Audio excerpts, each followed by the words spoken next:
पाकिस्तान के लिए outlook report जारी कर दी गई है आईएमएफ की जानिब से और वर्ल्ड बैंक की जानिब से।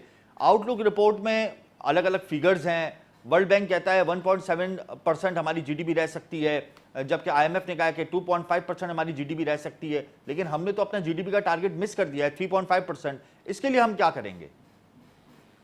नहीं, देखें, जीडीपी ग्रोथ तो जाहिर है कि ये मुश्किल साल है हमारे इकोनॉमी के लिए।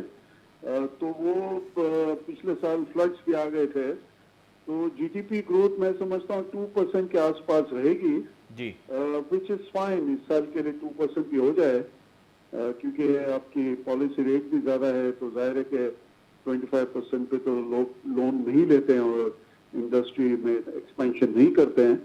तो ये साल जब तक policy rate I am expecting इंशाल्लाह जनवरी से नीचे आना शुरू हो जाएगा, तो हमारी इकोनॉमी जो है वो फिर जो ग्रोथ है वो इंक्रीज हो सकती है। लेकिन ओवरऑल ये जीडीपी ग्रोथ तकरीबन 2% रहेगा जून तक। पैलेस्टाइन और इसराइल का तनाज़ा सर उठा चुका है। इसके मनफी असरात क्या हमारी मुल्की मईशत पर पड़ेंगे, और अगर पड़ते हैं तो फिर हम कहाँ पे खड़े होंगे? सॉरी, किस चीज के? अगर पैलेस्टाइन और इसराइल का तनाज़ा जो खड़ा हुआ है, इसके जी क्या जी जी जी। असरात हमारी मुल्की मईशत पर पड़ेंगे, और अगर मनफी असरात मुरतब हो जाते हैं तो हम कहाँ खड़े होंगे? देखिए, पैलेस्टाइन और इसराइल का हमारे कोई इससे डायरेक्ट लिंक नहीं है। ना कोई हमारी स्टॉक मार्केट में पैलेस्टाइन की कोई कंपनी लिस्टेड है, ना इसराइल की कंपनी कोई लिस्टेड है। हमारा कोई डायरेक्ट तो लिंक नहीं है। इंटरनेशनल ऑयल प्राइसेस जो है जी ये कुछ 4% बढ़ गए जी ये कॉन्फ्लिक्ट की वजह से। लेकिन हमारा कोई इसराइल पैलेस्टाइन से पाकिस्तान इकोनॉमी का कोई दूर तक भी कोई ताल्लुक नहीं है। अच्छा, ये बताइए अफरोज साहब के आईएमएफ ने कहा है कि इंटरेस्ट रेट पर नज़रसानी की जाए। अब अगर पेट्रोलियम मसनूआत की कीमतों में इजाफा होता है, बिजली और गैस महंगी होती है, तो ऑब्वियसली इन्फ्लेशन की फिगर्स आउट ऑफ कंट्रोल होंगे। तो लामहला स्टेट बैंक को मदाखलत करके इंटरेस्ट रेट बढ़ाना होगा। तो ऐसी पोजीशन पे तो हमारा सर्वाइवल बहुत मुश्किल हो जाएगा। इस हवाले से आप क्या कहते हैं? नहीं, हमारा इन्फ्लेशन देखें, मई में 38% था और सितंबर में हमारा इन्फ्लेशन 31% है। जी 7% गिर गया है।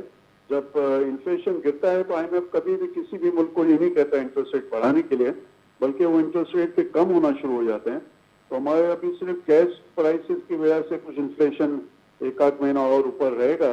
इन्फ्लेशन इनफैक्ट नीचे आना शुरू हो गया है, 7% ऑलरेडी नीचे आ चुका है। और तो मैं समझता हूँ ये 38% जो था मई में 31% पे आ गया है, ये दिसंबर तक 25% पे आ जाएगा। लेकिन तो अगर जनवरी से तो इंटरनेशनल हमारे मार्केट इंटरेस्ट रेट में नीचे आना शुरू हो इंटरनेशनल जाएगा। मार्केट में ऑयल प्राइसेस बढ़ती हैं तो उसका नेगेटिव जी इम्पैक्ट आएगा ऑब्वियसली। तो हम ज़्यादा तवक्को तो नहीं लगा सकते कि पेट्रोलियम मसनूआत की कीमतों में बड़ी कमी होगी। और फिर जाहिर सी नहीं, बात है, देखें, सरकारी चूंकि अदाद-ओ-शुमार और ग्राउंड रियलिटी ऑयल के क्राइसिस अदाद-ओ-शुमार में की तो फ़र्क है जो बड़ा। इम्पैक्ट आना था वो तो 4-5% ही आया ना। जी ऑयल क्राइसिस की वजह से तो इम्पैक्ट इसलिए नहीं आ रहा है कि यूएसए ऑयल काफी प्रोड्यूस कर रहा है, शेल ऑयल से काफी प्रोडक्शन हो रहा है, जी और वर्ल्ड इकोनॉमी भी वो इतना ग्रो नहीं कर रही है। तो ऑयल का आई डाउट कि ऑयल प्राइसेस जो है जी वो जितना ये कॉन्फ्लिक्ट से बढ़ना था वो बढ़ गए। बाकी आज आप देखें तो वो स्टेबल है इस वक्त जो है ऑयल प्राइसेस। जी बल्कि जिशान $100 के करीब अरब लाइट था जो हम इंपोर्ट करते हैं, जी वो इस वक्त जो है वो $95 से नीचे है। तो 5% ओवरऑल तो गिरा हुआ है।